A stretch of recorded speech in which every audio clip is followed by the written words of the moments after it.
Hello guys and welcome back to learn well. എൻ്റെ പേര് മുഹമ്മദ് തഫീം. നമ്മൾ കെമിസ്ട്രിയുടെ പുതിയൊരു ചാപ്റ്റർ തുടങ്ങാൻ പോവാണ്. ഈ ചാപ്റ്ററിൻ്റെ പേര് reactivity series and electro chemistry. അപ്പോൾ നമ്മൾ എല്ലാ ദിവസവും നമ്മളിൽ ഭൂരിഭാഗം ആളുകളും ഇലക്ട്രിക് എക്യുപ്മെൻറ്റ്സ് ഉപയോഗിക്കുന്നവരാണ് അല്ലേ. അത് തന്നെ നമ്മൾ ഏറ്റവും കൂടുതൽ ഉപയോഗിക്കുന്ന എക്യുപ്മെൻറ്റ്സിൽ പെട്ട ഒന്നായിരിക്കും ചിലപ്പോൾ നമ്മുടെ മൊബൈൽ ഫോൺ അല്ലേ. അപ്പോൾ നമ്മൾ മൊബൈൽ ഫോൺ ഉപയോഗിക്കാനുള്ളൊരു കാരണം, നമ്മൾ ലാൻഡ് ഫോണിൽ നിന്ന് മൊബൈൽ ഫോണിലേക്ക് മാറാനുള്ള പ്രധാനപ്പെട്ട കാരണം എന്താ? ലാൻഡ് ഫോൺ എന്ന് പറയുന്നത് നമുക്ക് എന്താണ്, നമ്മുടെ വീടിൻ്റെ ഉള്ളിലൊക്കെ മാത്രം അതിൻ്റെ ആ ഒരു വയർ എത്രത്തോളം നീളോ അത്രയാണ് നമുക്ക് ഉപയോഗിക്കാൻ പറ്റുള്ളൂ. പക്ഷെ മൊബൈൽ ഫോൺ നമുക്ക് എന്ത് ചെയ്യാൻ പറ്റും? നമുക്ക് എവിടെയൊക്കെ പോകുന്നോ നമ്മുടെ കൂടെ എന്ത് ചെയ്യാൻ പറ്റും? നമുക്ക് കൊണ്ടു നടക്കാൻ പറ്റും. അതുപോലെ ഒരുപാട് ഇലക്ട്രിക്കൽ എക്യുപ്മെൻറ്റ്സ് ഉണ്ട്. നമ്മൾ പോകുന്നിടത്തൊക്കെ നമ്മൾ ഒപ്പം കൊണ്ടുപോയി നടക്കാൻ കഴിയുന്ന ഇലക്ട്രിക്കൽ എക്യുപ്മെൻറ്റ്സ് ഉണ്ട്. പക്ഷേ ഈ ഇലക്ട്രിക്കൽ എക്യുപ്മെൻറ്റ്സ് വർക്ക് ചെയ്യണമെങ്കിൽ അവർക്ക് ഇലക്ട്രിസിറ്റി കിട്ടണ്ടേ. അപ്പോൾ നമ്മുടെ ഈ പ്ലഗിൽ നിന്ന് കിട്ടുന്ന ഇലക്ട്രിസിറ്റി അല്ലാതെ എങ്ങനെയാണ് അവർക്ക് ഇലക്ട്രിസിറ്റി കിട്ടുന്നത്? ബാറ്ററി വെച്ചിട്ട് അല്ലേ. അപ്പോൾ ഈ ബാറ്ററിയിൽ എങ്ങനെയാണ് ഇലക്ട്രിസിറ്റി ഉണ്ടാവുക? അത് നിങ്ങൾ ചിന്തിച്ചിട്ടുണ്ട്? എങ്ങനെയാണ് ഒരു ബാറ്ററിയിൽ ഇലക്ട്രിസിറ്റി ഉണ്ടാവുക? ബാറ്ററി എന്ന് പറയുന്നത് നിങ്ങൾ കണ്ടിട്ടുണ്ടോ? അത് തൊടുമ്പോഴോ പിടിക്കുമ്പോഴോ ഒന്നും നമുക്ക് പ്രത്യേകിച്ച് ഇലക്ട്രിസിറ്റി ഒന്നും ഫീൽ ചെയ്യില്ല. പിന്നെ എങ്ങനെയാണ് അതിൻ്റെ ഉള്ളിൽ ഇലക്ട്രിസിറ്റി ഉണ്ടാവുക എന്ന് നിങ്ങൾ ചിന്തിച്ചിട്ടുണ്ടോ? നമ്മൾ ഫിസിക്സിൽ ഫസ്റ്റ് ചാപ്റ്റർ നമ്മൾ പഠിച്ചപ്പോൾ പറഞ്ഞൊരു കാര്യമുണ്ട്. മൊബൈൽ ഫോണിൽ എനർജി ചേഞ്ച്. ഞാൻ പറഞ്ഞു നിങ്ങളോടൊരു നിങ്ങൾ മൊബൈൽ ഫോണിൽ വീഡിയോ കാണുന്ന ഒരു സിറ്റുവേഷൻ നിങ്ങൾ ആലോചിച്ച് നോക്കാൻ, എന്തായാലും എനർജി ചേഞ്ച് എഴുതാൻ വേണ്ടി ഫസ്റ്റ് ചാപ്റ്ററിൽ ഞാൻ പറഞ്ഞിട്ടുണ്ടായിരുന്നു ഫിസിക്സിൻ്റെ. അപ്പോൾ അതിൽ നമ്മൾ എഴുതിയൊരു കാര്യമുണ്ട്. ഫസ്റ്റ് നടക്കുന്ന എനർജി ചേഞ്ച് മൊബൈൽ ഫോണിലെ ബാറ്ററിയിൽ കെമിക്കൽ എനർജി ടു ഇലക്ട്രിക്കൽ എനർജിയാണ് നടക്കുന്നതെന്ന് എഴുതി വെച്ചു നമ്മൾ അല്ലേ. അപ്പോൾ എങ്ങനെയാണ് ആ കെമിക്കൽ എനർജി, എന്താണ് ഈ കെമിക്കൽ എനർജി കൊണ്ട് നമ്മൾ ഉദ്ദേശിക്കുന്നത്, എങ്ങനെയാണ് കെമിക്കൽ എനർജിയിൽ നിന്ന് ഇലക്ട്രിക്കൽ എനർജി ഉണ്ടാവുന്നത്, ഇതൊക്കെയായിട്ട് ബന്ധപ്പെട്ട് കെമിക്കൽ എനർജിയിൽ നിന്നും ഇലക്ട്രിസിറ്റി, കെമിക്കൽ റിയാക്ഷൻസ് വഴി ഇലക്ട്രിസിറ്റി പ്രൊഡ്യൂസ് ചെയ്യുന്ന ഒരു കെമിസ്ട്രിയുടെ ഒരു ബ്രാഞ്ചാണ് ഇലക്ട്രോ കെമിസ്ട്രി. അതിനെപ്പറ്റി നടക്കുന്ന പഠനം, അങ്ങനെ കെമിക്കൽ റിയാക്ഷൻസിൽ നിന്ന് ഇലക്ട്രിസിറ്റി പ്രൊഡ്യൂസ് ചെയ്യുന്നതിനെ പറ്റിയുള്ള ഒരു അന്വേഷണമാണ് ഇലക്ട്രോ കെമിസ്ട്രി എന്ന് പറയുന്ന കെമിസ്ട്രിയുടെ ബ്രാഞ്ചിൽ നടക്കുന്നത്. ആ ഒരു സംഗതിയിലേക്കുള്ള ഒരു ചെറിയൊരു ഇൻട്രൊഡക്ഷനാണ് നമ്മുടെ ഈ ഒരു ചാപ്റ്റർ എന്ന് പറയുന്നത്. ഓക്കെ, അപ്പോൾ ഈ ഒരു ചാപ്റ്ററിൽ പ്രധാനമായിട്ട് വരുന്ന സംഭവം റിയാക്ടിവിറ്റി എന്ന് പറയുന്നൊരു കൺസെപ്റ്റാണ്. അതായത് റിയാക്ട് ചെയ്യാനുള്ള ഒരു ആഗ്രഹം, ഒരു ത്വര എന്നൊക്കെ നമ്മൾ പറയും. നമ്മൾ ഫസ്റ്റ് ചാപ്റ്റർ പഠിച്ചപ്പോൾ പറഞ്ഞു റിയാക്ടിവിറ്റി കൂടിയാൽ വേഗം ഇലക്ട്രോൺ ഡൊണേറ്റ് ചെയ്യാൻ അല്ലെങ്കിൽ അക്സെപ്റ്റ് ചെയ്യാൻ എളുപ്പത്തിൽ കഴിയുന്ന ആളുകളെ റിയാക്ടിവിറ്റി കൂടിയവർ എന്നൊക്കെ നമ്മൾ പറഞ്ഞു. അപ്പോൾ എന്താണ് ഈ റിയാക്ടിവിറ്റി, എങ്ങനെയാണ് ഈ റിയാക്ടിവിറ്റി നമ്മുടെ ഈ ഒരു ഇലക്ട്രോ കെമിസ്ട്രീനെ ബാധിക്കുന്നത്, ഇതൊക്കെയാണ് നമ്മൾ ഈ ചാപ്റ്ററിൽ പ്രധാനമായിട്ടും സംസാരിക്കാൻ പോകുന്നത്. അപ്പോൾ നമുക്ക് ആദ്യം റിയാക്ടിവിറ്റി എന്ന് നമുക്കൊന്ന് നോക്കാം. നമ്മുടെ വീട്ടിൽ ഒരുപാട് മെറ്റൽസ് ഉണ്ട് അല്ലേ. പലതരത്തിലുള്ള മെറ്റൽസ് ഉണ്ട്. അതിൽ വില കൂടിയ മെറ്റൽസ് ഉണ്ട്, വില കുറഞ്ഞ മെറ്റൽസ് ഉണ്ട്. നമ്മുടെ പീരിയോഡിക് ടേബിൾ എടുത്ത് നോക്കിയാൽ തന്നെ അതിൽ ഭൂരിഭാഗം മെറ്റൽസ് ആയിരിക്കില്ല, ഒരുപാട് മെറ്റൽസ് അതിൽ ഉണ്ട്. അപ്പോൾ ഈ മെറ്റൽസ് എല്ലാം എന്ത് ചെയ്യുന്നുണ്ട്? റിയാക്ട് ചെയ്യുന്നവയാണ് അല്ലേ. ഏതെങ്കിലും ഒരു തരത്തിൽ റിയാക്ട് ചെയ്ത് പലതരത്തിലുള്ള കോമ്പൗണ്ട്സ് ഫോം ചെയ്യുന്നവരെയാണ് നമ്മുടെ മെറ്റൽസ്.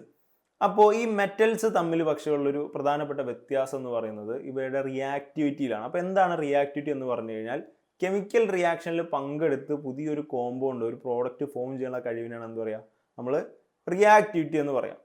അപ്പോൾ എങ്ങനെയൊക്കെയാണ് ഈ മെറ്റൽസിൻ്റെ റിയാക്ടിവിറ്റിയിൽ വ്യത്യാസം ഉണ്ടാവുക? അപ്പോൾ നമുക്ക് ആദ്യം വാട്ടറിൽ മെറ്റൽസിൻ്റെ റിയാക്ഷൻ നമുക്കൊന്ന് ചെക്ക് ചെയ്ത് നോക്കാം. ഓക്കെ, അപ്പോൾ വാട്ടറിൽ നമ്മുടെ കയ്യിൽ 3 മെറ്റൽസ് ആണുള്ളത്: സോഡിയം, മഗ്നീഷ്യം ആൻഡ് കോപ്പർ. ഇങ്ങനെ 3 മെറ്റൽസ് ആണ് നമ്മുടെ കയ്യിലുള്ളത്: സോഡിയം, മഗ്നീഷ്യം, കോപ്പർ. ഇതിൽ സോഡിയം നമ്മൾ വാട്ടറിലേക്ക് ഇട്ട് കഴിയുമ്പോൾ തന്നെ നമ്മൾ എന്ത് കാണാണ്? ഭയങ്കര വിഗറസ് ആയിട്ട് എന്ത് ചെയ്യുന്നു? സോഡിയം കോൾഡ് വാട്ടറിൽ തന്നെ റിയാക്ട് ചെയ്യുന്നു. ഓക്കെ, അതേസമയം മഗ്നീഷ്യം നമ്മൾ കോൾഡ് വാട്ടറിൽ ഇട്ട് കഴിഞ്ഞാൽ ചെറിയ കുറച്ച് ബബിൾസ് വരും എന്നല്ലാതെ വളരെ ചെറിയ സ്ലോ ആയിട്ടുള്ള ഒരു റിയാക്ഷൻ എന്തുണ്ടാവുക? മഗ്നീഷ്യം നമ്മൾ കോൾഡ് വാട്ടറിലേക്ക് ഡ്രോപ്പ് ചെയ്ത് കഴിഞ്ഞാൽ ഉണ്ടാവുക. ഇനി കോപ്പർ നമ്മൾ കോൾഡ് വാട്ടറിലേക്ക് ഇട്ട് കഴിഞ്ഞാൽ യാതൊരു വിധത്തിലുള്ള റിയാക്ഷനും കോപ്പറിന് നമുക്ക് കാണാൻ കഴിയില്ല. ഒരുപാട് സമയം എടുക്കേണ്ടി വരും. അതിന് കുറേ കാലം അതിലിട്ടാലാണ് സംഭവിക്കുള്ളൂ കോപ്പറിന് എന്തെങ്കിലും തരത്തിലുള്ള മാറ്റം വരുള്ളൂ. ഇനി ഹോട്ട് വാട്ടർ നമ്മൾ എടുത്തു. ഹോട്ട് വാട്ടർ എടുത്തു കഴിയുമ്പോൾ സോഡിയം എന്ത് ചെയ്യും? അതിലും വളരെ വിഗറസ് ആയിട്ട് സോഡിയം റിയാക്ട് ചെയ്യും. മഗ്നീഷ്യം നേരത്തേനേക്കാൾ കുറച്ചും കൂടി നല്ല രീതിയിൽ എന്ത് ചെയ്യും? ഹോട്ട് വാട്ടറിൽ റിയാക്ട് ചെയ്യും. കോപ്പറിന് ഇപ്പോഴും ഒരു കുലുക്കമില്ല. കോപ്പർ നമ്മൾ ഹോട്ട് വാട്ടർ കൊടുത്താൽ യാതൊരു കുലുക്കവും ഇല്ല. അപ്പോൾ അതിൽ നമുക്ക് എന്ത് മനസ്സിലാക്കാം? ഈ 3 മെറ്റൽസും വാട്ടറിനോട് റിയാക്ട് ചെയ്യുന്നതിൽ ഇവർ തമ്മിലൊരു വ്യത്യാസമുണ്ട്. ഓക്കെ, അപ്പോൾ വാട്ടറിനോടുള്ള റിയാക്ടിവിറ്റിയിൽ ഇവർക്ക് വ്യത്യാസം ഉണ്ട്. ഇപ്പോൾ നിങ്ങൾക്ക് കുറച്ചുകൂടി ഒരു ഐഡിയ കിട്ടും എന്താണ് റിയാക്ടിവിറ്റി കൊണ്ട് ഉദ്ദേശിക്കുന്നതെന്ന്. ഇനി അടുത്തൊരു എക്സാമ്പിളാണ് reaction of metals with air. അല്ലേ, നമ്മുടെ ചുറ്റും എയർ ഇങ്ങനെ നിറഞ്ഞു നിൽക്കുകയാണ്. ഈ എയറുമായിട്ട് മെറ്റൽസ് എങ്ങനെ റിയാക്ട് ചെയ്യുന്നു എന്നതിനെ പറ്റി നമുക്ക് നോക്കാം. അപ്പോൾ നിങ്ങൾക്ക് ഒരു 2 പിക്ചേഴ്സ് കാണാം. ഒന്ന് സോഡിയമാണ്, ലെഫ്റ്റ് സൈഡിൽ കാണുന്നത് സോഡിയമാണ്. ഓക്കെ, അപ്പോൾ സോഡിയം മെറ്റൽ കട്ട് ചെയ്ത് വെച്ചിരിക്കുകയാണ്. ഇവിടെ ഗോൾഡ് കട്ട് ചെയ്ത് വെച്ചിരിക്കുകയാണ്. അപ്പോൾ നമ്മൾ നേരത്തെ പറഞ്ഞ സോഡിയം എന്ന് പറയുന്നത് എന്താണ്, വാട്ടറിൽ നല്ലോണം റിയാക്ട് ചെയ്യുന്നു എന്ന് പറഞ്ഞു. അപ്പോൾ എന്തുകൊണ്ടായിരിക്കും ഇവിടെ സോഡിയം? നിങ്ങൾ നോക്കുക, നമുക്ക് ഓൾറെഡി അറിയാവുന്ന സ്വർണ്ണത്തിനെ പറ്റി. സ്വർണ്ണത്തിന് ഏറ്റവും വലിയ പ്രത്യേകത എന്ന് പറയുന്നത് അതിൻ്റെ തിളക്കവും അതിൻ്റെ നിറമൊക്കെയാണ്. അപ്പോൾ എന്തുകൊണ്ടാണ് സോഡിയത്തിന് ഇവിടെ ഒട്ടും നിറമില്ല, പക്ഷേ നമ്മുടെ ഗോൾഡ് ഇങ്ങനെ തിളങ്ങിക്കാണ്? ഗോൾഡിൻ്റെ പ്രത്യേകത ഒരുപാട് കാലം ഗോൾഡ് എങ്ങനെ തിളക്കത്തോടു കൂടി നിലനിൽക്കും. അപ്പോൾ ഇതിൻ്റെ റീസൺ എന്ന് പറയുന്നത് സോഡിയം വേഗം എയറിലുള്ള ഓക്സിജനായിട്ട് റിയാക്ട് ചെയ്തിട്ട് ഓക്സൈഡ് ഫോം ചെയ്യും. വേഗം എന്ത് ചെയ്യും? റിയാക്ട് ചെയ്തിട്ട് ഒരു ഓക്സൈഡ് ലെയർ ഫോം ചെയ്യും. അപ്പോൾ മെറ്റാലിക് ലസ്റ്റർ മെറ്റൽസിനുള്ള ഒരു ക്യാരക്ടറിസ്റ്റിക് പ്രോപ്പർട്ടിയാണ്, 8ാം ക്ലാസ്സിൽ പഠിച്ചിട്ടുണ്ട്. അതായത് ഒരു മെറ്റൽ ഫ്രഷ്ലി കട്ട് ചെയ്തൊരു മെറ്റലിന് എന്താണ് ഒരു തിളക്കം ഉണ്ടാവും. പക്ഷേ സോഡിയം നമ്മൾ ഫ്രഷ്ലി കട്ട് ചെയ്താലും കുറച്ച് കഴിയുമ്പോൾ തന്നെ എന്ത് ചെയ്യും? അത് എയറുമായിട്ട് വളരെ വേഗം റിയാക്ട് ചെയ്തിട്ട് അതിൻ്റെ തിളക്കം നഷ്ടപ്പെടും. പക്ഷേ ഗോൾഡ് അങ്ങനെയല്ല. ഗോൾഡ് ഭയങ്കര റിയാക്ടിവിറ്റി കുറവാണ്. അതുകൊണ്ട് തന്നെ ഗോൾഡ് എത്ര നേരം നമ്മൾ എയറിൽ വെച്ചാലും ഗോൾഡിൻ്റെ ആ ഒരു തിളക്കം ഗോൾഡിന് നഷ്ടപ്പെടില്ല. അപ്പോൾ ഈ ഒരു സംഗതിയിൽ നമുക്ക് എന്ത് കാണാം? എയറുമായിട്ടുള്ള റിയാക്ടിവിറ്റിയിൽ വ്യത്യാസം കാണാം. ഇവിടെ മെറ്റൽസ് തമ്മിൽ എന്തെങ്കിലും വ്യത്യാസം കാണുന്നുണ്ട്, റിയാക്ടിവിറ്റിയിൽ വ്യത്യാസം കാണുന്നുണ്ട്. മൂന്നാമതായിട്ട് നമുക്ക് ടെസ്റ്റ് ചെയ്യാൻ കഴിയുന്നത് ആസിഡ്സിലാണ്. ഓക്കെ, അപ്പോൾ നമ്മൾ for example hydrochloric acid, dilute hydrochloric acid എടുത്ത്, അപ്പോൾ ഈ ഡയഗ്രത്തിൽ ഈ ടെസ്റ്റ് ട്യൂബ്സിലെല്ലാം ഡൈല്യൂട്ട് ഹൈഡ്രോക്ലോറിക് ആസിഡ് ആണുള്ളത്. അപ്പോൾ ഇതിലേക്ക് നമ്മൾ 5 മെറ്റൽസ്, Fe എന്ന് പറയുമ്പോൾ iron, Mg magnesium, Cu copper, Pb lead and Zn zinc, ഈ 5 മെറ്റൽസ് നമ്മൾ എന്ത് ചെയ്യാണ്? ഹൈഡ്രോക്ലോറിക് ആസിഡിൽ ഡ്രോപ്പ് ചെയ്യണം. അപ്പോൾ അയൺ, Fe ചെറിയ തോതിൽ റിയാക്ഷൻസ് ഒക്കെ കാണിക്കുന്നുണ്ട്. മഗ്നീഷ്യം നല്ല വിഗറസ് ആയിട്ട് ഒരുപാട് ബബിൾസ് കൂടെ കാണാം, വിഗറസ് ആയിട്ട് എന്ത് ചെയ്യുന്നുണ്ട്? റിയാക്ട് ചെയ്യുന്നുണ്ട്. കോപ്പർ വളരെ ചെറിയ തോതിൽ എന്താ ഇല്ലാന്ന് തന്നെ പറയാം, കോപ്പറിൻ്റെ റിയാക്ഷൻ ഒട്ടും നടക്കുന്നില്ല. ലെഡ് ചെറുതായിട്ട് 2-3 കുമിളകൾ എന്ത് ചെയ്യുന്നുണ്ട്? ലെഡിൽ നിന്ന് വരുന്നുണ്ട്. ഇനി സിങ്കിൻ്റെ കേസ് എടുക്കുകയാണെങ്കിൽ സിങ്ക് എന്ത് ചെയ്യുന്നത്? റിയാക്ട് ചെയ്യുന്നുണ്ട്. മഗ്നീഷ്യത്തിന് അത്ര റിയാക്ട് ചെയ്യുന്നില്ലെങ്കിലും സിങ്ക് എന്ത് ചെയ്യുന്നുണ്ട്? അത്യാവശ്യം റിയാക്ട് ചെയ്യുന്നുണ്ട്. അപ്പോൾ ഈ ഒരു കേസിലും ആസിഡ്സിൻ്റെ കേസിൽ നമുക്ക് എന്ത് കാണാം? മെറ്റൽസ് തമ്മിൽ ഒരു റിയാക്ഷനിലുള്ള വ്യത്യാസം നമുക്ക് കാണാൻ സാധിക്കും. അപ്പോൾ ഇതിൽ നിന്ന് നമുക്ക് എന്താ മനസ്സിലായത്? മെറ്റൽസ് തമ്മിൽ റിയാക്ടിവിറ്റിയിൽ വ്യത്യാസമുണ്ട് അല്ലേ? ചില മെറ്റൽസ് ഭയങ്കര റിയാക്റ്റീവാണ്, ചില മെറ്റൽസിൻ്റെ റിയാക്ടിവിറ്റി ഒരു മീഡിയം ലെവൽ റിയാക്ടിവിറ്റി ആയിരിക്കും. ചില മെറ്റൽസ് ഒട്ടും, ഗോൾഡ് പോലുള്ള മെറ്റൽസ് ആണെങ്കിൽ ഒട്ടും തന്നെ റിയാക്ട് ചെയ്യില്ല അല്ലേ? മറ്റ് അതിൻ്റെ ചുറ്റുമുള്ള സംഗതികളായിട്ട് യാതൊരു റിയാക്ഷനിൽ ഏർപ്പെടില്ല. അപ്പോൾ റിയാക്ടിവിറ്റിയിൽ വളരെ വ്യക്തമായ വ്യത്യാസം ഇവർ തമ്മിലുണ്ട്. അപ്പോൾ ഈ ഒരു വ്യത്യാസത്തിൻ്റെ അടിസ്ഥാനത്തിൽ നമ്മൾ എന്ത് ചെയ്തിട്ടുണ്ട്? ഈ മെറ്റൽസിനെ നമ്മൾ അറേഞ്ച് ചെയ്തിട്ടുണ്ട്. ഈ ഒരു അറേഞ്ച്മെൻറ്റിനാണ് നമ്മൾ എന്ത് പറയുക? റിയാക്ടിവിറ്റി സീരീസ് എന്ന് പറയുക. ഓക്കെ, അപ്പോൾ റിയാക്ടിവിറ്റി സീരീസ് എന്ന് പറയുന്നത് മെറ്റൽസിൻ്റെ ഈ ഒരു അറേഞ്ച്മെൻറ്റിനാണ്, റിയാക്ടിവിറ്റിയുടെ ബേസിസിലുള്ള ഈ ഒരു അറേഞ്ച്മെൻറ്റിനാണ്. ഓക്കെ, അപ്പോൾ നമുക്ക് ടെക്സ്റ്റിൽ തന്നിട്ടുള്ളത് എന്താണ്? പൊട്ടാസ്യം മുതൽ, പൊട്ടാസ്യം ഏറ്റവും റിയാക്റ്റീവ് ആയിട്ടുള്ളത് പൊട്ടാസ്യമായിട്ടാണ് തന്നിട്ടുള്ളത്. ശരിക്കും ഇതിനേക്കാൾ റിയാക്റ്റീവ് ആയിട്ടുള്ള ഒരാൾ കൂടിയുണ്ട്, അത് ലിഥിയമാണ്. അപ്പോൾ അതുകൂടി നമുക്ക് മുകളിൽ എഴുതാം. ഓക്കെ, അതുകൂടി നിങ്ങൾ ഓർത്തിരിക്കുക. ടെക്സ്റ്റിൽ നിങ്ങൾക്ക് ഇത് മാത്രമേ തന്നിട്ടുള്ളൂ, നമ്മൾ ലിഥിയം കൂടി എഴുതി ചേർക്കണം. അപ്പോൾ lithium, potassium, sodium, calcium, magnesium, aluminium, zinc, iron, nickel, tin, lead, hydrogen, copper, silver, gold, ഇത്രയുമാണ് എന്ത് നമ്മുടെ റിയാക്ടിവിറ്റി സീരീസിൽ വരുന്ന മെറ്റൽസ് എന്ന് പറയുന്നത്. ഇനി നിങ്ങൾക്ക് ഇതിലൊരു അപരനെ കാണാം. ആരാ? ഹൈഡ്രജൻ അല്ലേ? ഹൈഡ്രജൻ ഒരു മെറ്റൽ അല്ല. അപ്പോൾ നമ്മൾ ഇതിൻ്റെ അറേഞ്ച്മെൻറ്റ് എങ്ങനെയാണ് ചെയ്തിട്ടുള്ളതെന്ന് വെച്ച് കഴിഞ്ഞാൽ, ഒരു ആസിഡ്, ഡൈല്യൂട്ട് ആസിഡിലേക്ക് ഇതിനെ ആഡ് ചെയ്ത് കഴിഞ്ഞാൽ അതിൽ നിന്ന് ഹൈഡ്രജനെ ലിബറേറ്റ് ചെയ്യുമോ ഇല്ലയോ എന്നുള്ളതാണ് ഇവിടെ മാനദണ്ഡമാക്കിയിട്ട് വെച്ചിട്ടുള്ളത്. ഓക്കെ, അപ്പോൾ ഏറ്റവും പെട്ടെന്ന് ഹൈഡ്രജനെ ലിബറേറ്റ് ചെയ്യുന്ന ആളാണ് ഏറ്റവും മുകളിൽ. അപ്പോൾ ഹൈഡ്രജനെ ലിബറേറ്റ് ചെയ്യുന്ന ആളുകളെല്ലാം ഹൈഡ്രജൻ്റെ മുകളിലും, ഹൈഡ്രജനെ ലിബറേറ്റ് ചെയ്യാത്ത ആളുകൾ ഹൈഡ്രജൻ്റെ താഴെയുമാണ്. കണ്ടോ? Reacts with dilute HCl and displace hydrogen. Dilute hydrochloric ആസിഡിൽ നിന്ന് ഹൈഡ്രജനെ ലിബറേറ്റ് ചെയ്യുന്ന ആളുകളാണ് ഹൈഡ്രജൻ്റെ മുകളിലുള്ളത്, ലിബറേറ്റ് ചെയ്യാത്ത ആളുകളാണ് ഹൈഡ്രജൻ്റെ താഴെ നമ്മൾ പ്ലേസ് ചെയ്തിട്ടുള്ളത്. ഇങ്ങനെയാണ് നമ്മൾ റിയാക്ടിവിറ്റി സീരീസ് അറേഞ്ച് ചെയ്തിട്ടുള്ളത്. അപ്പോൾ ഇതാണ് ഇതിൻ്റെ ഒരു എന്താണ് ഓർഡർ എന്ന് പറയുന്നത്. ഓക്കെ, അപ്പോൾ ഈ ഒരു ഓർഡർ നിങ്ങൾ ഓർത്തിരിക്കേണ്ടതാണ്. ഇത് ഓർത്തിരിക്കാൻ നമുക്ക് എന്താ ഒരു എളുപ്പ വഴിയുണ്ട്. എന്ത് ചെയ്യുക? നമ്മുടെ ഈ എലമെൻസിൻ്റെ എല്ലാം ആദ്യത്തെ ലെറ്റേഴ്സ് ഒക്കെ ഒന്ന് എഴുതി നോക്കാം. ഓക്കെ, അപ്പോൾ ലിഥിയത്തിൻ്റെ ആദ്യത്തത് നമ്മുടെ ഈ ലാറ്റിൻ ഇതല്ലാട്ടോ നമ്മൾ ഉദ്ദേശിക്കുന്നത്, എൻ്റെ ഒറിജിനൽ നെയിമിലെ തന്നെ, കോമൺ നെയിമിലെ തന്നെ എന്ത് ചെയ്യാണ്? നമ്മൾ ഫസ്റ്റ് ലെറ്റേഴ്സ് എഴുതി നോക്കണം. അപ്പോൾ ആദ്യത്തെ ലിഥിയാണ്. അപ്പോൾ ലിഥിയത്തിൻ്റെ ലി. രണ്ടാമത് പൊട്ടാസ്യമാണ്. പൊട്ടാസ്യത്തിൻ്റെ പോ. സോഡിയത്തിൻ്റെ സോ. കാൽസ്യത്തിൻ്റെ ക. മഗ്നീഷ്യത്തിൻ്റെ മ. അലൂമിനിയത്തിൻ്റെ അലു. സിങ്കിൻ്റെ സി. അയേണിൻ്റെ ഇറോ.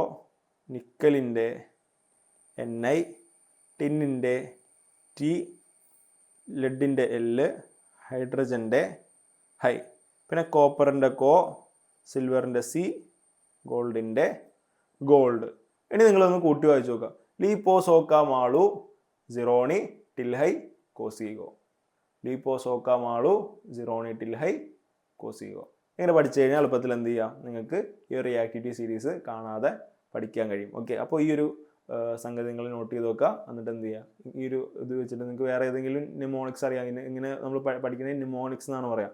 ഈ നിമോണിക്സ് വേറെ ഏതെങ്കിലും നിങ്ങൾക്ക് ഉപയോഗിക്കാൻ പറ്റുമോ അത് ഉപയോഗിച്ചോ. എനിക്ക് എളുപ്പമായിട്ട് തോന്നുന്നൊരു നിമോണിക്കാണ് ഈ ലിപ്പോസോക്ക മാളു സിറോണി ടിൽഹൈ കോസിഗോ. ഞാൻ 10th പഠിക്കുമ്പോൾ ഉപയോഗിച്ചൊരു നിമോണിക്കാണിത്. ഓക്കെ, അപ്പോൾ നിങ്ങൾ എന്ത് ചെയ്യുക, ഇത് ഉപയോഗിച്ചിട്ട് ഈ റിയാക്ടിവിറ്റി സീരീസ് മനഃപ്പാഠമാക്കി വെക്കുക. ഇത് നമുക്ക് ആവശ്യം വരും. എന്തുകൊണ്ടാണ് ആവശ്യം വരുന്നതെന്ന് തുടർന്ന് നമ്മൾ പോകുമ്പോൾ മനസ്സിലാവും. അപ്പോൾ ഈ റിയാക്ടിവിറ്റി നമുക്ക് എന്ത് മനസ്സിലായി, ഈ മെറ്റൽസ് തമ്മിൽ റിയാക്ടിവിറ്റിയിൽ വ്യത്യാസമുണ്ട്. ഈ റിയാക്ടിവിറ്റി നമ്മൾ എന്ത് ചെയ്യും, കെമിക്കൽ റിയാക്ഷൻസിൽ, പല കെമിക്കൽ റിയാക്ഷൻസിലും ഈ റിയാക്ടിവിറ്റിയിലുള്ള വ്യത്യാസം നമ്മൾ ഉപയോഗപ്പെടുത്തും. അത്തരത്തിൽ ഉപയോഗം വരുന്ന റിയാക്ഷൻസ് നമ്മൾ ഡിസ്പ്ലേസ്മെന്റ് റിയാക്ഷൻസ് എന്നാണ് വിളിക്കുക. ഡിസ്പ്ലേസ്മെന്റ് എന്ന് പറഞ്ഞു കഴിഞ്ഞാൽ ഒരാളെ പുറത്താക്കിയിട്ട് അവിടെ കയറി ഇരിക്കണേ എന്താ പറയുക, ഡിസ്പ്ലേസ്മെന്റ്. ഒരാളെന്ത് ചെയ്യുക, ഒരു സ്ഥലത്ത് പുറത്താക്കിയിട്ട് അവിടെ കയറി വേറൊരാൾ ഇരിക്കണേന്ന് നമ്മൾ എന്ത് പറയുക, ഡിസ്പ്ലേസ്മെന്റ്. എന്ത് സ്ഥാനഭ്രഷ്ടനാക്കുക, ഒരു സ്ഥാനത്ത് നിന്ന് ഒഴിവാക്കുക. അതാണ് ഡിസ്പ്ലേസ്മെന്റ് കൊണ്ട് ഉദ്ദേശിക്കുന്നത്. അപ്പോൾ ഡിസ്പ്ലേസ്മെന്റ് റിയാക്ഷനിൽ സ്വാഭാവികമായിട്ട് എന്തായിരിക്കും സംഭവിക്കുക, ഏതോ ഒരു ആളെന്ത് ചെയ്യുന്നത്, അയാളുടെ കോമ്പൗണ്ടിൽ നിന്ന് പുറത്താക്കിയിട്ട് ആ കോമ്പൗണ്ടിൽ വേറൊരാൾ കയറി ഇരിക്കുകയാണ്. ഇതാണ് ശരിക്കും ഡിസ്പ്ലേസ്മെന്റ് റിയാക്ഷനിൽ സംഭവിക്കുക. അപ്പോൾ ഇവിടെ എന്താണ് സംഭവിക്കുന്നത് നോക്കാം. Metals with higher reactivity displace metals with lower reactivity from their salt solutions. അതായത് ഹൈലി റിയാക്റ്റീവ് ആയിട്ടുള്ള മെറ്റൽസ് എന്ത് ചെയ്യും, റിയാക്ടിവിറ്റി ലേശം കുറഞ്ഞ മെറ്റൽസിന്, അവരെക്കാൾ റിയാക്ടിവിറ്റി കുറഞ്ഞ മെറ്റൽസിന് എന്ത് ചെയ്യും, അവരുടെ സോൾട്ട് സൊല്യൂഷൻസിൽ നിന്ന് ഡിസ്പ്ലേസ് ചെയ്യും. അപ്പോൾ അവരുടെ സോൾട്ട്സിൽ, ഈ റിയാക്ടിവിറ്റി കുറഞ്ഞ മെറ്റൽസിൻ്റെ സോൾട്ടിൽ ആണ്, ആ സോൾട്ടിൽ നിന്ന് എന്ത് ചെയ്യും, ഈ വലിയ റിയാക്ടിവിറ്റി കൂടിയ മെറ്റൽസ് എന്ത് ചെയ്യും, ഇവരെ പുറത്താക്കിയിട്ട് ഇവരവിടെ കയറിയിരിക്കും. ഇതിനാണ് എന്താ പറയുക, ഡിസ്പ്ലേസ്മെന്റ് റിയാക്ഷൻ എന്ന് പറയാം. Metals with higher reactivity get oxidise. ഇങ്ങനെ സംഭവിച്ചു കഴിയുമ്പോൾ ഈ ഹയർ റിയാക്ടിവിറ്റി ഉള്ള ഈ കയറിയിരിക്കുന്ന മെറ്റൽ എന്ത് ചെയ്യും, ഓക്സിഡൈസ് ആവും. പുറത്താക്കപ്പെടുന്ന ലോവർ റിയാക്ടിവിറ്റി ഉള്ള മെറ്റലിന് എന്ത് സംഭവിക്കും, റിഡക്ഷനും സംഭവിക്കും. ഓക്കെ, ഈ ഒരു സംഗതിയാണ് ഡിസ്പ്ലേസ്മെന്റ് റിയാക്ഷൻ എന്ന് പറയുന്നത്. അപ്പോൾ അതിൻ്റെ ഒരു എക്സാമ്പിൾ നമുക്ക് നോക്കാം. അതിൻ്റെ ഏറ്റവും സിമ്പിളായിട്ട് കോമൺ ആയിട്ട് ഉപയോഗിക്കുന്ന ഒരു example action of zinc in CuSO4 solution, zinc in copper sulphate solution. അപ്പോൾ കോപ്പർ സൾഫേറ്റ് നിങ്ങൾ കണ്ടിട്ടുണ്ടോ, തുരിശ് എന്ന് പറയും. നമ്മൾ കീടനാശിനിക്കായിട്ട് ഉപയോഗിക്കാറുണ്ട്, പെസ്റ്റിസൈഡാണ് കോമൺ ആയിട്ട് ഉപയോഗിക്കുന്നത്. ഈ തുരിശിൻ്റെ നിറം നീല കളറാണ്. ആ നീല കളറിൻ്റെ കാരണം എന്ന് പറയുന്നത് CuSO4. ഈ CuSO4 എന്ന് പറയുമ്പോൾ CuSO4 ഇത് 2 അയോൺസ് ആണ്. Cu2+ അയോൺസും SO4 2- അയോൺസും. ഇവർ രണ്ടുപേരും കൂടി ചേർത്തിട്ടാണ് എന്തുണ്ടാവുക, CuSO4 ഉണ്ടാവുക. അതിൽ Cuവിൻ്റെ നിറമാണ് എന്തെന്ന് പറയുന്നത്, ബ്ലൂ. Cu2+ അയോൺസിൻ്റെ നിറമാണ് ബ്ലൂ നിറം. ആ Cu2+ അയോൺസിൻ്റെ പ്രസൻസ് ഉള്ളതാണ് കോപ്പർ സൾഫേറ്റിനും അതുപോലെ തന്നെ കോപ്പർ സൾഫേറ്റിൻ്റെ സൊല്യൂഷൻ എന്തുണ്ടാവുന്നത്, നീല കളർ ഉണ്ടാവുന്നത്. അപ്പോൾ ഈ സിങ്ക് നമ്മൾ നമ്മുടെ റിയാക്ടിവിറ്റി സീരീസ് പറഞ്ഞു നോക്കിയാൽ lithium, potassium, sodium, calcium, magnesium, aluminium, zinc. Okay, aluminium കഴിഞ്ഞിട്ട് സിങ്ക്, അത് കഴിഞ്ഞിട്ട് ഇങ്ങനെ അയൺ, നിക്കൽ ഇങ്ങനെ പോയിട്ട് ഹൈഡ്രജൻ കഴിഞ്ഞ് പിന്നെ എന്ത് വരുന്നത്, കോപ്പർ വരുന്നത്. അപ്പോൾ സിങ്കിനേക്കാൾ ഒരുപാട് താഴെയാണ് ആരിയിരിക്കുന്നത്, റിയാക്ടിവിറ്റി സീരീസിൽ കോപ്പർ ഇരിക്കുന്നത്. സിങ്ക് ഇതാ ഇവിടെയാണ് ഇരിക്കുന്നത്, കോപ്പർ ഇരിക്കുന്നത് ഇവിടെയാണ്. അപ്പോൾ സിങ്ക് ഇയാളെക്കാൾ റിയാക്ടിവിറ്റി കൂടുതലാണ്. അപ്പോൾ സിങ്ക് എന്ത് ചെയ്യും, ഈ കോപ്പറിനെ കോപ്പർ സൾഫേറ്റിൽ നിന്ന് ഡിസ്പ്ലേസ് ചെയ്യും. സിങ്ക് കോപ്പറിനെ കോപ്പർ സൾഫേറ്റിൽ നിന്ന് ഡിസ്പ്ലേസ് ചെയ്യും. കോപ്പർ സൾഫേറ്റിൽ നിന്ന് സിങ്ക് എന്ത് ചെയ്യും, ഇതിനെ ഡിസ്പ്ലേസ് ചെയ്തിട്ട് സിങ്ക് അവിടെ കയറിയിരിക്കും. അതായത് എന്താണ് ഇതിൻ്റെ ഒരു റിയാക്ഷൻ നമ്മൾ എഴുതുകയാണെങ്കിൽ, ഈ സിങ്ക് മെറ്റൽ എന്ത് ചെയ്യും, കോപ്പർ സൾഫേറ്റിൽ നിന്ന് റിയാക്ട് ചെയ്ത് കഴിയുമ്പോൾ കോപ്പർ സൾഫേറ്റ് സിങ്ക് സൾഫേറ്റ് ആയിട്ട് മാറും. ഓക്കെ, സിങ്ക് സൾഫേറ്റ് ആയിട്ട് മാറും. അതുകൊണ്ട് കോപ്പർ എന്താവും, കോപ്പർ പുറത്താവും. ഈ ഒരു റിയാക്ഷനാണ് എന്ത്, ഡിസ്പ്ലേസ്മെന്റ് റിയാക്ഷൻ എന്ന് പറയാം. ഓക്കെ, ഇവിടെ ഉണ്ടായിരുന്ന കോപ്പറിനെ ആര് റിപ്ലേസ് ചെയ്തു, സിങ്ക് റിപ്ലേസ് ചെയ്തു. അപ്പോൾ കാരണം സിങ്കിന് റിയാക്ടിവിറ്റി കൂടുതലാണ് കോപ്പറിനേക്കാൾ, അതുകൊണ്ട് എന്ത് സംഭവിച്ചു, ഇവിടെ ഡിസ്പ്ലേസ്മെന്റ് സംഭവിച്ചു. അപ്പോൾ ഇവിടെ നമുക്ക് ഇവരുടെ ഓക്സിഡേഷൻ സ്റ്റേറ്റ് നോക്കാം. സിങ്ക് അതിൻ്റെ എന്താണ് കമ്പൈൻഡ് ഫോമിൽ അല്ല ഇൻഡിപെൻഡൻറ്റ് ഫോമിലാണ്. അപ്പോൾ സിങ്ക് എന്താണ്, സിങ്കിൻ്റെ ഓക്സിഡേഷൻ സ്റ്റേറ്റ് 0 ആണ്. സിയുടെ നമ്മൾ നേരത്തെ പറഞ്ഞു Cu2+ ആണ്, SO4 2- ആണ്. അണ്ട് സിങ്ക് സൾഫേറ്റിലേക്ക് കയറിയപ്പോൾ സംഭവിച്ചു, 2 ഇലക്ട്രോൺ 2+ ആയാൽ മാത്രമാണ് എന്ത് ചെയ്യാവുള്ളൂ, 2- ഇതിൻ്റെ ഈ 2- ഓക്സിഡേഷൻ സ്റ്റേറ്റ് ആയിട്ട് എന്ത് ചെയ്യാൻ പറ്റുള്ളൂ, ഇതിനെ കമ്പൈൻ ചെയ്യാൻ പറ്റുള്ളൂ. അപ്പോൾ സിങ്ക് 2 ഇലക്ട്രോൺസിന് ലൂസ് ചെയ്ത് 2+ ആയി. ആ 2 ഇലക്ട്രോൺസിനെ ആര് അക്സെപ്റ്റ് ചെയ്തു, കോപ്പർ അക്സെപ്റ്റ് ചെയ്തു. അപ്പോൾ 2+ എന്തായി, 2 കുറഞ്ഞ് 0 ആയിട്ട് മാറി. അപ്പോൾ സിങ്ക് എന്തായി, സിങ്ക് 2+ ആയി, 2 ഇലക്ട്രോൺസിനെ റിലീസ് ചെയ്തു. Cu2+ എന്ത് സംഭവിച്ചു, 2 ഇലക്ട്രോൺസിനെ റിസീവ് ചെയ്തിട്ട് Cu ആയിട്ട് മാറി. ഓക്കെ, അപ്പോൾ ഇവിടെ സിങ്കിന് സംഭവിച്ചിട്ടുള്ളത് ഓക്സിഡേഷൻ നമ്പർ 0യിൽ നിന്ന് 2+ലേക്ക് മാറി. അപ്പോൾ സിങ്ക് എന്ത് സംഭവിച്ചു, ഓക്സിഡേഷൻ സംഭവിച്ചു. നമ്മൾ നേരത്തെ പറഞ്ഞിരുന്നു ഹൈലി റിയാക്റ്റീവ് മെറ്റലിന് ഓക്സിഡേഷൻ ആയിരിക്കും സംഭവിക്കുക. ലെസ് റിയാക്റ്റീവ് മെറ്റലിന് എന്ത് സംഭവിച്ചു, അതിൻ്റെ 2+ എന്ന് പറയുന്ന ഓക്സിഡേഷൻ സ്റ്റേറ്റ് കുറഞ്ഞിട്ട് 0ലേക്ക് വന്നു. അപ്പോൾ ഇത് റിഡ്യൂസും ആയി. അപ്പോൾ ഇതെന്താണ്, ഒരു റിഡോക്സ് റിയാക്ഷൻ കൂടിയാണ് അല്ലേ. ഇതൊരു റിഡോക്സ് റിയാക്ഷൻ ആണ്. ഇവിടെ റിഡക്ഷനും ഓക്സിഡേഷനും ഒരുമിച്ച് നടന്നിട്ടുണ്ട്. അപ്പോൾ ഇതൊരു റിഡോക്സ് റിയാക്ഷൻ, ഡിസ്പ്ലേസ്മെൻറ്റ് റിയാക്ഷൻ എന്താണ്, റിഡോക്സ് റിയാക്ഷൻ കൂടി ആണ്. ഓക്കെ, അപ്പോൾ ഇതാണ് ഡിസ്പ്ലേസ്മെൻറ്റ് റിയാക്ഷൻ. ബേസിക്കലി പറയുകയാണെങ്കിൽ ഡിസ്പ്ലേസ്മെൻറ്റ് റിയാക്ഷൻ ആണ്. ഹൈലി റിയാക്റ്റീവ് മെറ്റൽ എന്ത് ചെയ്യും, ലെസ് റിയാക്റ്റീവ് ആയിട്ടുള്ള മെറ്റലിനെ അതിൻ്റെ മെറ്റൽ സോൾട്ടിൽ നിന്ന്, അതിൻ്റെ കോമ്പൗണ്ടിൽ നിന്ന് പുറത്തി അടിച്ചിട്ട് അവിടെ കയറിയിരിക്കും. അപ്പോൾ ഹൈലി റിയാക്റ്റീവ് മെറ്റൽ ഓക്സിഡൈസ്ഡ് ആവും, ലെസ് റിയാക്റ്റീവ് മെറ്റൽ റിഡ്യൂസ്ഡ് ആവും. അതുകൊണ്ട് തന്നെ എന്ത് റിയാക്ഷൻ ഉണ്ട്, ഒരു റിഡോക്സ് റിയാക്ഷൻ കൂടിയാണ്. അപ്പോൾ ഡിസ്പ്ലേസ്മെൻറ്റ് റിയാക്ഷൻസ് എല്ലാം റിഡോക്സ് റിയാക്ഷൻസ് ആണ്. ഓക്കെ, അപ്പോൾ അതവിടെ എഴുതി വെക്കാം. Displacement reactions R redox reactions. Okay, എല്ലാ ഡിസ്പ്ലേസ്മെൻറ്റ് റിയാക്ഷനും റിഡോക്സ് റിയാക്ഷൻസ് ആണ്. അപ്പോൾ അങ്ങനെയാണെങ്കിൽ ഇവിടെ കുറച്ച് മെറ്റൽസ് തന്നിട്ടുണ്ട്, അതുപോലെ തന്നെ അവരെ കമ്പൈൻ ചെയ്യേണ്ട സൊല്യൂഷൻസ് തന്നിട്ടുണ്ട്. ഇതൊരു ഡിസ്പ്ലേസ്മെൻറ്റ് റിയാക്ഷൻ നടക്കുമോ ഇല്ലേ എന്നാണ് നമ്മൾ ചെക്ക് ചെയ്യേണ്ടത്. ഓക്കെ, ഇവർ ഡിസ്പ്ലേസ്മെൻറ്റ് റിയാക്ഷൻ നടക്കുമോ ഇല്ലേ എന്നാണ് ചെക്ക് ചെയ്യേണ്ടത്. അപ്പോൾ നിങ്ങൾ എന്ത് ചെയ്യുക, റിയാക്ടിവിറ്റി സീരീസ്, നേരത്തെ നമ്മൾ പഠിച്ച റിയാക്ടിവിറ്റി സീരീസ് നോക്കിയിട്ട് ഇവരുടെ പൊസിഷൻ നോക്കിയിട്ട് എന്താ റിയാക്ടിവിറ്റി കൂടിയ മെറ്റൽ, അതായത് സീരീസിൽ മുകളിലുള്ള മെറ്റലാണെങ്കിൽ എന്ത് ചെയ്യും, താഴെയുള്ള മെറ്റലിനെ ആ സോൾട്ട് സൊല്യൂഷനിൽ നിന്ന് ഡിസ്പ്ലേസ് ചെയ്യും. അപ്പോൾ അങ്ങനെ എന്ത് ചെയ്യുക, നിങ്ങൾ കമ്പയർ ചെയ്ത് നോക്കുക. റിയാക്ടിവിറ്റി സീരീസ് എടുത്ത് നോക്കിയിട്ട് അതിലുള്ള ഈ മെറ്റൽസിൻ്റെ റിയാക്ടിവിറ്റി നിങ്ങൾ കമ്പയർ ചെയ്തിട്ട് എന്ത് ചെയ്യുക, ഇതിൽ എഴുതുക. ഓക്കെ, അപ്പോൾ അത് നിങ്ങൾ ചെയ്തു നോക്കുക. അടുത്ത വീഡിയോയിൽ നമുക്ക് എന്ത് ചെയ്യാം, ഈ ഒരു ഇതിൻ്റെ ആപ്ലിക്കേഷൻ എവിടെയാണ് വരുന്നത്, എങ്ങനെയാണ് നമുക്കിത് ഡെയിലി ലൈഫിൽ ഉപയോഗത്തിലേക്ക് വരുന്നത് എന്നുള്ളൊരു സംഗതിയെ പറ്റി കൂടുതൽ ഡീറ്റെയിൽ ആയിട്ട് സംസാരിക്കാം. അപ്പോൾ ഈ വീഡിയോയിൽ ജസ്റ്റ് ഈ ചാപ്റ്ററിലേക്ക് ഒരു ഇൻട്രൊഡക്ഷനും അതുപോലെ എന്താണ് റിയാക്ടിവിറ്റി, എന്താണ് മെറ്റൽസിൻ്റെ റിയാക്ടിവിറ്റി, എങ്ങനെയാണ് അവർ ഡിഫർ ചെയ്യുന്നത്, അതനുസരിച്ച് നമ്മൾ അവർ അറേഞ്ച് ചെയ്തിരിക്കുന്ന റിയാക്ടിവിറ്റി സീരീസ് അത് ഓർത്ത് വെക്കാനുള്ളൊരു എളുപ്പമാർഗ്ഗം, അതോടൊപ്പം ഡിസ്പ്ലേസ്മെൻറ്റ് റിയാക്ഷനിലേക്കുള്ള ചെറിയൊരു ഇൻട്രൊഡക്ഷൻ കൂടിയാണ് ഈ ഒരു വീഡിയോയിൽ തന്നിട്ടുള്ളത്. അടുത്ത വീഡിയോയിൽ നമുക്ക് എന്ത് ചെയ്യാം, ഈ ഡിസ്പ്ലേസ്മെൻറ്റ് റിയാക്ഷൻസിൻ്റെ യൂസസ് എന്താണ്, എവിടെയൊക്കെയാണ് നമ്മളിത് ഉപയോഗിക്കുന്നത്, കെമിസ്ട്രിയിൽ എങ്ങനെയൊക്കെയാണ് ഉപയോഗം വരുന്നത്, എന്താണ് ഇലക്ട്രോ കെമിസ്ട്രി എന്നൊരു സംഗതിയിലേക്ക് നമ്മൾ അടുത്തായിട്ടാണ് കടക്കാൻ പോകുന്നത്. ഓക്കെ, അപ്പോൾ അടുത്ത വീഡിയോയിൽ കാണാം. ഈ ഒരു സംഗതി നിങ്ങൾ വർക്കൗട്ട് ചെയ്ത് നോക്കുക. അതുവരെ ഗുഡ് ബൈ.